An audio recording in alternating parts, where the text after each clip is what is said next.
اللہ نے جدو آدم علیہ السلام نو بنایا نا تے اللہ نے قلم نو فرما تقدیرہ لکھ، نون والقلم وما یسطرون، اللہ فرمایا قلم دی قسم ہے، اللہ نے قلم نے فرما تقدیرہ لکھ۔ قلم جدو لوح محفوظ پہ آئی تو نے مڑ کے عرض کی تھی یا اللہ نے کی لکھا؟ اللہ فرما سارے تو پہلے آدم علیہ السلام دی امت دا قانون تے انہاں دی تقدیر لکھ۔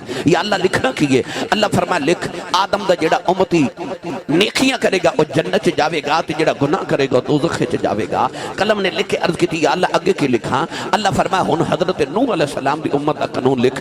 یا اللہ انہاں دا قانون کیے؟ فرما قانون پرانا ہی ہے، نیک جنت چ جان گے تے گناہگار دوزخ چ جاون گے۔ قلم نے لکھ کے عرض کی تھی اگے کی لکھا؟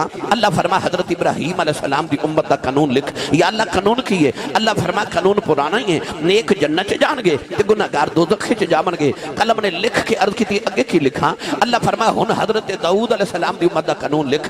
یا اللہ انہاں دا قانون کی؟ اللہ فرما قانون پرانا ہی ہے، نیک جنت چ جان گے تے گناہگار دوزخ چ جاون گے۔ قلم لکھ کے عرض کی تھی اگے کی لکھا؟ اللہ فرما ہن حضرت موسیٰ علیہ السلام دی امت دا قانون لکھ۔ یا اللہ انہاں دا قانون کی؟ اللہ فرما قانون پرانا ہی ہے، نیک جنت چ جان گے تے گناہگار دوزخ چ جان گے۔ قلم نے لکھ کے عرض کی تھی اگے کی لکھا؟ اللہ فرما عیسیٰ علیہ السلام دی امت دا قانون لکھ۔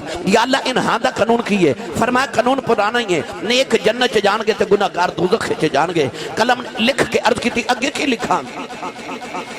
اللہ نے ارشاد فرمایا آخری نبی محمد دی امت دا قانون لکھ۔ قلم نے پوچھا ہی نہیں آپ ہی لکھن لگی۔ اللہ نے فرمایا نکل میں ٹھہر جا کی لکھن لگی ہیں؟ کہن لگی یا اللہ 1,24,000 نبیوں تے امتاں دا قانون لکھے آئے، یا اللہ قانون پرانا ہی لکھائی جانا ہے، یا اللہ قانون بدلتا ہی نہیں۔ عرض کر دی یا اللہ پرانا قانون ہی لکھن لگی ہیں۔ اللہ فرمایا نکل میں ٹھہر جا ایتھے قانون بدلنا ہے۔ عرض کر دی یا اللہ کی لکھا؟ فرمایا لکھ امت گناہگار رب بخشنہار، امت گناہگار